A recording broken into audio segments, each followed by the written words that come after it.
କୋଣାର୍କକୁ ଆପଣାର ଭାବି ଅନେକ କବି, ଔପନ୍ୟାସିକ, ଗାଳ୍ପିକ, ନାଟ୍ୟକାର ତାଙ୍କ ଲେଖନୀ ମୁନରେ ଦେଇଛନ୍ତି ବିଭିନ୍ନ ରୂପ। କିଏ ତାଙ୍କୁ ନିଜର ରାଣୀ ଭାବରେ ତ କିଏ ତାଙ୍କୁ କଳଙ୍କର କାହାଣୀ ଭାବରେ ରୂପରେଖ ଦେଇ ସଜାଇଛନ୍ତି ନିଜ ଲେଖନୀ ମୁନରେ। ମୁଁ ବି ସେମିତି ଲେଖିଦେଲି କୋଣାର୍କ ତୁମେ। ଆଜି ଆପଣମାନଙ୍କୁ ସମସ୍ତଙ୍କୁ ଦେଖାଇବି କୋଣାର୍କର ସୌନ୍ଦର୍ଯ୍ୟ, ବାସ୍ତବିକ ସୌନ୍ଦର୍ଯ୍ୟ କୋଣାର୍କର, ଏବଂ କିଛି କହିବି, କିଛି ନିଶ୍ଚିନ୍ତ ଭାବରେ ରହିଯିବ। ମୁଖଶାଳା ଅଛି, ମନ୍ଦିର ନାହିଁ, ତାକୁ ହିଁ ସମସ୍ତେ କୁହନ୍ତି କୋଣାର୍କ ମନ୍ଦିର। ପଦ୍ମକ୍ଷେତ୍ର ବା ଅର୍କକ୍ଷେତ୍ର କୋଣାର୍କ ଏକ ତୀର୍ଥସ୍ଥାନ।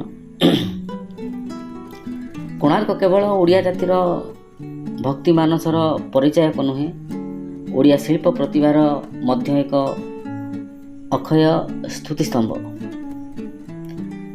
ଯାହା ସ୍ଥାପତ୍ୟ ବିଦ୍ୟାର ଇତିହାସରେ କୋଣାର୍କ ହେଉଛି ଏକ ଅଦ୍ୱିତୀୟ ମନ୍ଦିର। ଏଥିରେ କୌଣସି ପ୍ରକାର ସନ୍ଦେହ ନାହିଁ ନିଶ୍ଚିନ୍ତ ଭାବରେ। କିନ୍ତୁ ଆଜି ଯେଉଁମାନେ କୋଣାର୍କ ପରିଦର୍ଶନ କରିବା ପାଇଁ ଯାଆନ୍ତି, ସେମାନଙ୍କ ମନରେ କୌଣସି ପ୍ରକାର ଧର୍ମ ଭାବନା ବା କଳାନୁରାଗ ରହିନଥାଏ। ତା ଅପେକ୍ଷା ତାଙ୍କ ମନରେ ଆମୋଦ ପ୍ରମୋଦ ବା ମନୋରଞ୍ଜନର ବାସନା ଅଧିକ ରହିଥାଏ।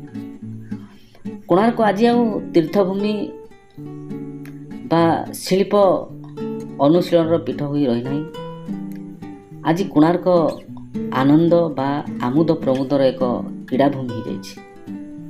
କୋଣାର୍କ ମନ୍ଦିର ଜୀବନ୍ତ ଚକ୍ରର ଏକ ଚିତ୍ତାକର୍ଷକ ଚିତ୍ରଶାଳା ହୋଇଥିଲେ ମଧ୍ୟ ଏଥିରେ ଖୁଦିତ ସୃଷ୍ଟି ଚକ୍ରର ପ୍ରତୀକ ଶୃଙ୍ଗାର ରସ ସମ୍ବଳିତ ମୈଥୁନ ମୂର୍ତ୍ତିମାନେ ହିଁ ଅଧିକାଂଶଙ୍କ ପାଇଁ ପ୍ରଧାନ ଆକର୍ଷଣୀୟ ବସ୍ତୁ ହୋଇଥାଏ।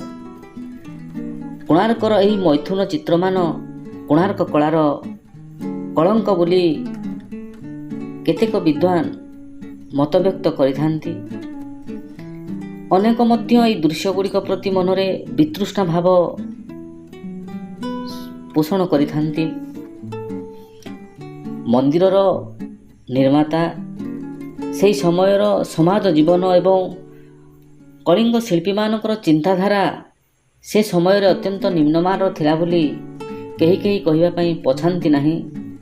କିନ୍ତୁ ସେମାନେ ଭୁଲି ଯାଆନ୍ତି ଏହି ମୈଥୁନ ମୂର୍ତ୍ତିମାନଙ୍କୁ ଯେଉଁମାନେ ନିଖୁଣ ଭାବରେ କରି ଯାଇଛନ୍ତି ବା ଉତ୍ତୀର୍ଣ୍ଣ କରିଛନ୍ତି, ସେମାନେ ଯେ ଜୀବନର କଠୋର ତପସ୍ୟା 12 ବର୍ଷ ସଂଯମ ଆଚରଣ କରି ବ୍ରହ୍ମଚାରୀର ଜୀବନ ସେ କାଟିଥିଲେ, ଏ କଥା ଆମେ ଭୁଲି ଯାଆନ୍ତି।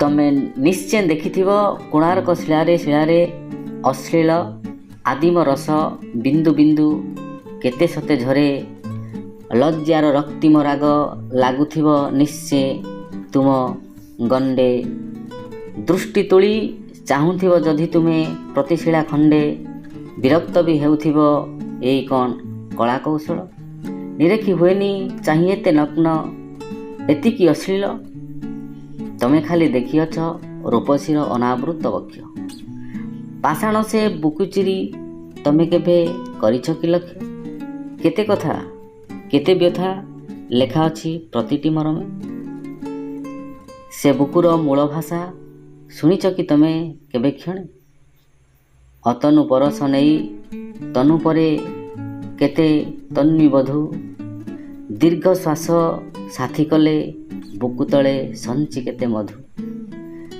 କେତେ ଯେ ତରୁଣ ଶିଳ୍ପୀ ଅଙ୍ଗେ ଭରି ଅନଙ୍ଗର ଜ୍ୱାଳା, ପଥରରେ ପ୍ରାଣ ଦେଲେ ପ୍ରାଣେ ଚିନ୍ତି ପ୍ରିୟା ପଲ୍ଲୀବାଳା, ବିରହିଣୀ ଶିଳ୍ପୀ ବଧୂ ସୁକୁମାରୀ କୁମଳା ସରଳା, ଦିନ ବସି ଗଣୁଥିବ ଖସିଥିବ କଟିର ମେଖଳା, ବସନ୍ତ ବି ଆସିଥିବ କେତେ ପୁଣି ଫେରି ଯାଇଥିବ, ବାସନାର କୃଷ୍ଣଚୂଡ଼ା କେତେ ଫୁଟି ଝରି ଯାଇଥିବ, କମ୍ପନ ବି ଲାଗିଥିବ ମୁକୁଳିତ ପତରେ ପତରେ, ଲୋତକ ବି ଜାଗିଥିବ ପ୍ରଜ୍ୱଳିତ ନୟନ ପତାରେ, ବୟସ ବକୁଳ କେତେ ଝରିଥିବ ଅଜସ୍ର ଆବେଗେ, ଅତିକ୍ରାନ୍ତ ହୋଇଥିବ ପ୍ରତୀକ୍ଷିତ ମୁହୂର୍ତ୍ତକୁ ତେବେ, ଦେହର କାମନା ନିଶ୍ଚୟ ଲଭିଥିବ ନିର୍ବାଣ ସେବେଳେ। ଫିକା ଫିକା ଲାଗିଥିବ ଏ ଦୁନିଆ ରଙ୍ଗ ବଳେ ବଳେ। କେତେ ଯେ କାମନା ଦୀପ ନିର୍ବାପିତ ହୋଇଥିଲା ଜାଣି। ଶିଳାଖଣ୍ଡେ କହେ ଆଜି ଜୀବନର ଆଦିମ କାହାଣୀ। ତମେ ବି ତ ଦେଖିଥିବ ରୁକ୍ଷ ସେହି ପାଷାଣର ଗାତ୍ର। ସ୍ୱର୍ଗୀୟ ବାତ୍ସଲ୍ୟର ସେ କମନୀୟ କେତେ ଯେ ପବିତ୍ର। ତମେ କି ଶୁଣିଛ ବନ୍ଧୁ ପାଷାଣୀ ଜନନୀର ପ୍ରାଣେ।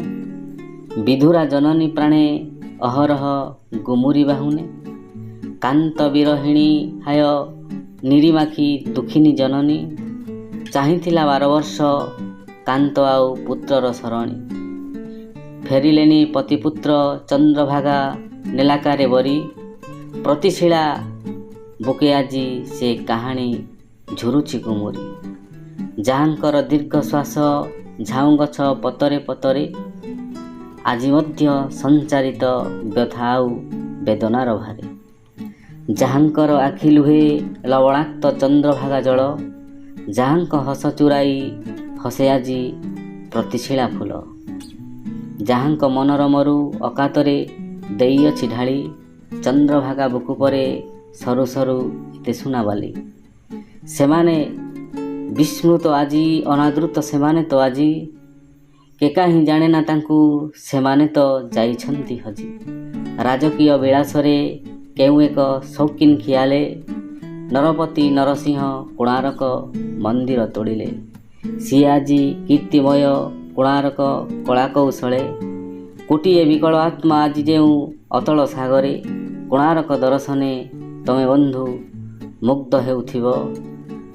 ଶୋକତୃପ୍ତି କରୁଥିବ ଧନ୍ୟ ଧନ୍ୟ ନରସିଂହ ଦେବ।